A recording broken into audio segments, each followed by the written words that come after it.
अब भारत का ख्वाब है किसने चाइना का मुकाबला करना है। बंदा इनसे पूछे पहले पाकिस्तान से तो लड़ लो, देख लो, अपनी औकात समझ लो। नमस्कार, जय हिंद। आप देख रहे हैं आर्मी न्यूज चैनल को। आर्मी न्यूज सबसे पहले पाकिस्तान मीडिया लगातार भारत और चीन के बीच लद्दाख विवाद पर काफी ज्यादा सुर्खियां बटोर रहा है, भारत को नीचा दिखाने की कोशिश कर रहा है। ऐसी ही एक और वीडियो के साथ हम आपके सामने हाजिर हैं। अगर आप हमारे चैनल पे नए हैं तो प्लीज हमारे चैनल को सब्सक्राइब करें, साथ में नोटिफिकेशन बेल को दबा दें ताकि आने वाली वीडियो की नोटिफिकेशन आपको मिल जाए।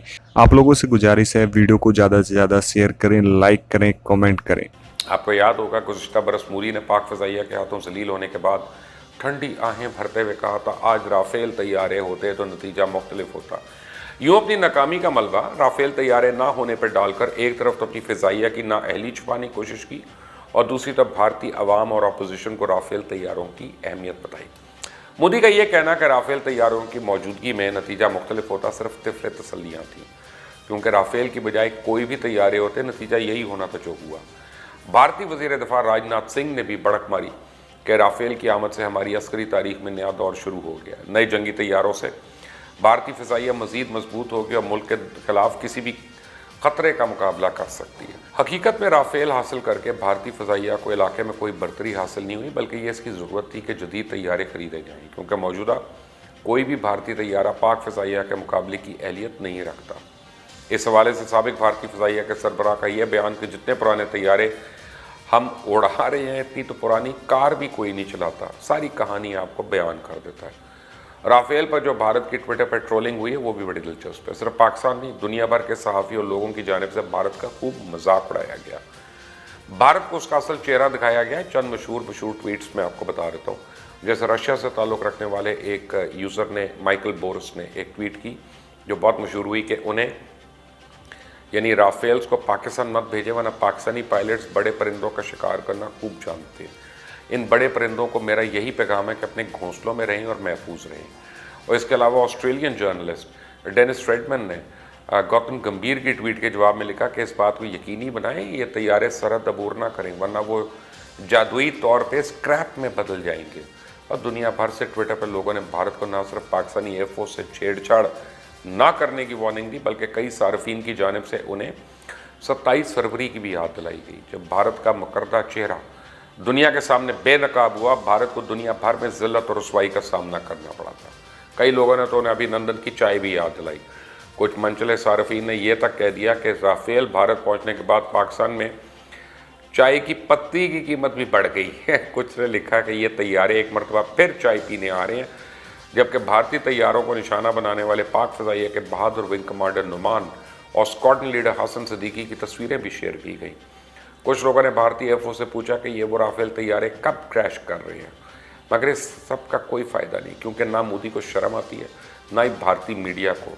इस ढटाई से झूठ बोलते हैं कि बंदा खुद शर्मिंदा हो जाए। हकीकत में चाइना बहुत अरसे तक दुनिया के नक्शे पर वो मुल्क था जो खामोशी से अपनी तरक्की में लगा रहा। उसने कभी किसी तनाज़े में बराह रास्त हिस्सा नहीं लिया और इस दौरान इसने खुद को इतना मजबूत कर लिया कि किसी भी मुल्क के लिए चाइना की मुआशी, सफारती और दिफाई ताकत का अंदाज़ा लगाना मुश्किल था।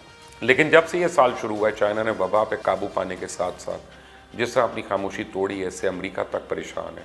लेकिन भारत ये समझने से कासिर है। वो समझता है कि 5 राफ़ेल तैयारे हासिल कर लेने के बाद शायद वो चाइना को दबा लेगा। चाइना, जिनके बारे में खुद दूसरे ममालिक अब ये मान रहे हैं कि वो अमेरिका को भी पीछे छोड़ने के करीब है, टेक्नोलॉजी और रिसर्च में बहुत आगे निकल चुका है। इंडिया जो अपना सारा जंगी साजो सामान दूसरे मुल्कों से ख़रीदता है, जिसका बोझ इसकी गरीब आवाम और गिरती हुई मईशत पे पड़ता है, जबकि चाइना अपने जंगी तैयारे, तैयारा बरदार बहरी जहाज़, आबदोसें, बंदूकें, तोपें, टैंक सब कुछ खुद तैयार करता है। कितने में इस वक्त चाइना और पाकिस्तान गहरे दोस्त हैं, जबकि भारत तनहा रह गया है। इन हालात में भारत को खुद सोच लेना चाहिए कि अगर वो अमेरिका की थपकी पे चाइना या पाकिस्तान से पंगा लेता है तो उसका हशर क्या हो सकता है, क्योंकि चाइना दुनिया में तीसरा मुल्क है जिसके पास 5th जनरेशन फाइटर जेट मौजूद है। अब आप इनकी अकल का हिसाब लगाएं, जब पाकिस्तान खुद से 5th जनरेशन फाइटर्स पे काम कर रहा है और इस वक्त 4th जनरेशन तैयारे का मुआहदा कर रहे हैं, वो भी 3 साल बाद का, और ये भी सिर्फ 36 तैयारों का। अब भारत का ख्वाब है किसने चाइना का मुकाबला करना है। बंदा इनसे पूछे पहले पाकिस्तान से तो लड़ लो, देख लो, अपनी औकात समझ लो। भारत के तो जहाज़ काफ़ी पुराने हैं, इनमें कई को तो हादसात शिकार होने की वजह से उड़ने वाला ताबूत कहा जाता है, यानी फ्लाइंग कॉफिन। दरअसल राफ़ेल तैयारी की खरीदारी कोई गेम चेंजर नहीं है। इसमें कोई ऐसी खासियत या सलाहियत नहीं जो बरतरी साबित हो। ये बिल्कुल गेम चेंजर है। ये वही चीज़ है जो भारत के पास पहले से मौजूद है। ये मोदी की जानिब से नई उम्मीद लगाने और भारतीय अवाम को खुश करने के अलावा कुछ नहीं। आज भारतीय तोसी पसंदाना अज़ाइम को भांप कर चाइना और ईरान भी दिफाई इक़दामात और मंसूबों में हमारे हम कदम हैं। हमें इस खित्ते में जिस शातिर और मक्कार दुश्मन से पाला पड़ा है, इसकी बुनियाद पर हमें दिफाई वतन के तमाम तकाज़ों को हर सूरत मलूज़ खातिर रखना है। क्या में पाकिस्तान के बाद अगर भारत ने पाकिस्तान को खुलूस दिल के साथ एक आज़ाद और ख़ुद मुख्तार पड़ोसी की हैसियत से तस्लीम कर लिया होता तो पाकिस्तान भारत कशीदगी की कमी बहुत पहले आ जाती, बल्कि कशीदगी ही ना होती, और दोनों मुल्क बाहमी ताउन से हर शोबे में तरक्की की मनाजिल तय करके तरक्की याफ्ता ममालिक की सफ़ में शामिल हो गए होते। लेकिन पाकिस्तान की सलामती के ख़िलाफ़ भारत की पहले दिन से बददियांती की बाइस पड़ोसी ममालिक में कभी दोस्ताना मरासिम उस्तवार नहीं हुए, ना ही बाहिमी ताउन की खुशगवार सूरत हाल पैदा हुई। भारत ने पाकिस्तान की सलामती ख़त्म करने के मनसूबा बंदी को अपनी हुकूमती पॉलिसी का हिस्सा बनाया। उसके तहत कश्मीर पर तसल्लुत जमा के पाकिस्तान के ख़िलाफ़ जंगी जुनून भड़काया और इसे आबी दहशतगर्दी का शिकार किया गया। भारत ने अपनी शुरू दिन की बददियांती उसकी बुनियाद ही पाकिस्तान पर 65 और 71 की जंगें मुसल्लत की, और पाकिस्तान को सानिया सकूत ढाका से दो चार भी होना पड़ा, फिर बाकी मानदा पाकिस्तान की सलामती के भी दरपे हो गया, जिसके लिए इसने खुद को एटमी ताकत बनाया और साजिशों और गीदड़ भपकियों का सिलसिला शुरू कर दिया। वो अभी तक जारी है। और इस माह कंट्रोल लाइन पर पाक भारत ने भारत का 10वां जासूस ड्रोन गिरवा दिया।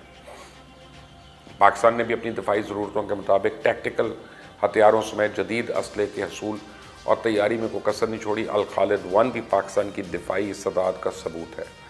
भारत ने मूजी साहब की तरह बेशक पाकिस्तान के सलामती के ख़िलाफ़ अपनी जहरनाक बातों का सिलसिला जारी रखा है, लेकिन इसके एटमी क़ुव्वत से हमकिनार होने के बाद इसे पाकिस्तान पर दोबारा बाकायदा जंग मुसल्लत करने की ज़रूरत नहीं हुई। अलबत्ता इस वक्त हिंदू इंतहा पसंद उनकी नुमाइंदा भारत की मोदी सरकार ने अपनी जुनूनियत और तोसी पसंदाना अज़ाइम के बाइस दोनों एटमी ममालिक को एक दूसरे के मद्दे मुकाबिल ज़रूर खड़ा कर दिया, जबकि खित्ते में दूसरे ममालिक बिलखसूस चाइना के साथ जारी उसकी शरारतों ने पूरे खित्ते और अक़वाम आलम के लिए संगीन खतरात पैदा कर दिया। आप देखें, लाइन ऑफ एक्चुअल कंट्रोल के इस जानिब इंडिया ने दिफाई एतबार से अहमियत के हामिल 73 सड़कों और 125 पुलों की तामीर की मंजूरी दे दी, लेकिन 73 में से सिर्फ 35 सड़कें ही अभी मुकम्मल हो पाई थी कि इन पर मुकम्मल काम बंद हो गया, क्योंकि इंडिया को डर पड़ गया कि जंग की सूरत में ये तमाम ज़राए चाइना के इस्तेमाल में ना चले जाएं और अपनी फ़ौजों को आसानी से इंडिया के अंदर ना ले आएँ। दूसरी जानिब चाइना इन इलाकों में किसी भी जगह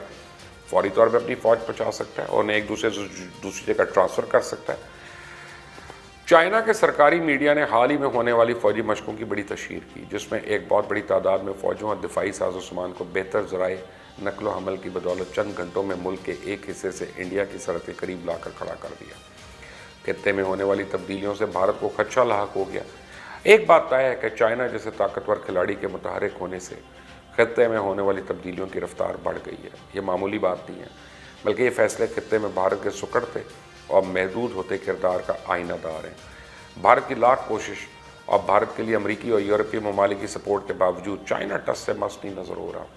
असल में पाकिस्तान की खुशकिस्मती का दौर शुरू हो रहा है और भारत को बदकिस्मतियों ने आन घेरा है और इसमें खुद भारत का कसूर है।